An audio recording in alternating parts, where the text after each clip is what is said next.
The value of children's play. Hello, my name is Amanda Kane, and I have worked in the field of early childhood education for more than 20 years. Today, I would like to speak to you about the importance of play in early childhood. Fred Rogers, who lived from 1928 to 2003, was a pioneer in children's television and an advocate for play.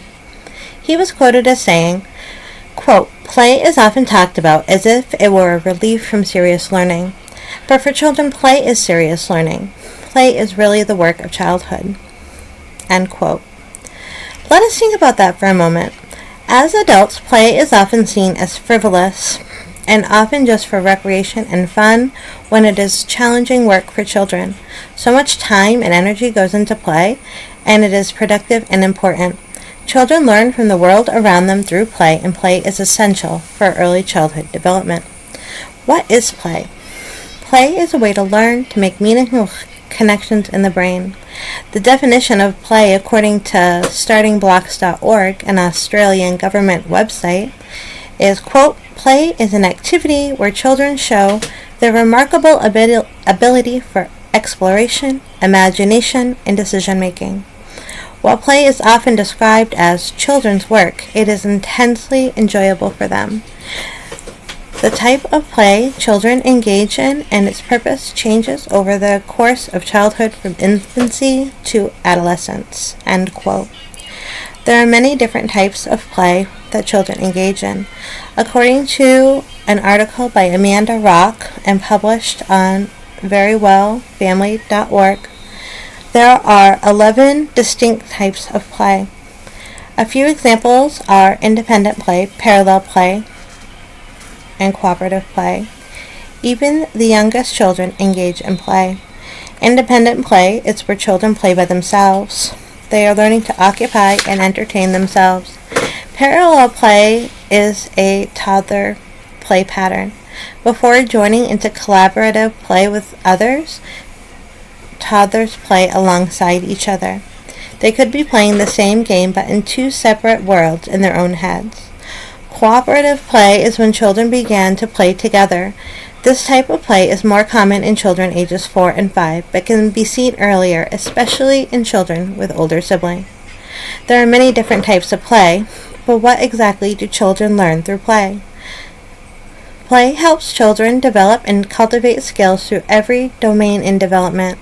Children learn so many social and emotional skills through play: sharing, negotiating, learning to get along, learning to be flexible, collaboration, learning how to handle and resolve conflict, how to deal with their own emotions and those of others, and to be empathetic and caring.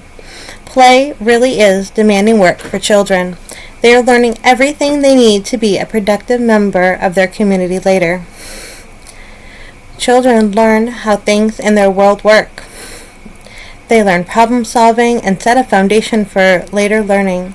Children also learn to be resilient and how to persist through challenges.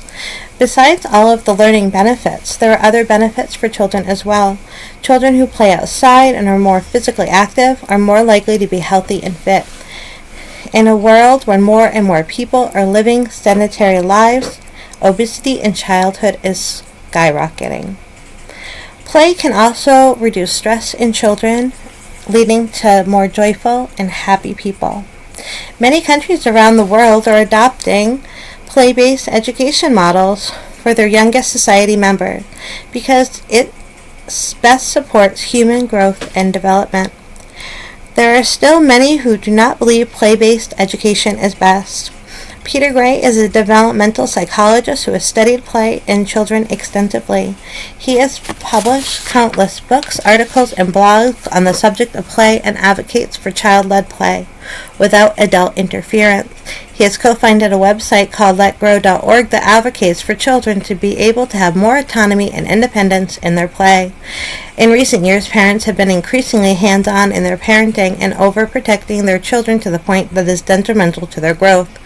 Gray encourages parents to step back and allow children the independence to make choices, take reasonable risks, try and fail, and try again, and this allows children to build a solid sense of identity as well as to develop a positive self-esteem and to learn to be productive members of their community. Children also get to practice decision-making, negotiation, conflict resolution, resolution, caring, empathy, as well as responsibility and freedom for their own person.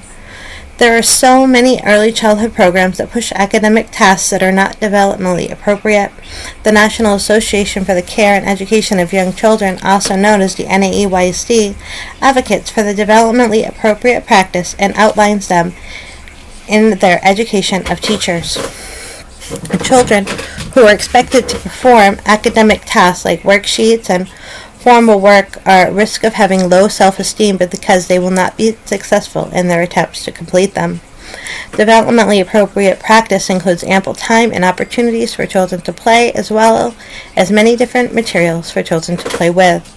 The good news is that many early childhood educators are advocating for play in their classroom, for longer recesses, more time outdoors, and longer periods of unstructured playtime. Play is essential for children to learn.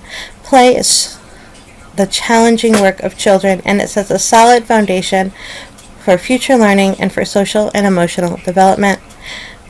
Through play, children learn about the world around them and the skills they will use later for reading, writing, mathematics, and working with others. Advocates of play, both past and present, such as Fred Rogers, Peter Gray, the NAEYC, and other educators and organizations will continue to emphasize the importance of play in early childhood and how essential it is to human development. Thank you.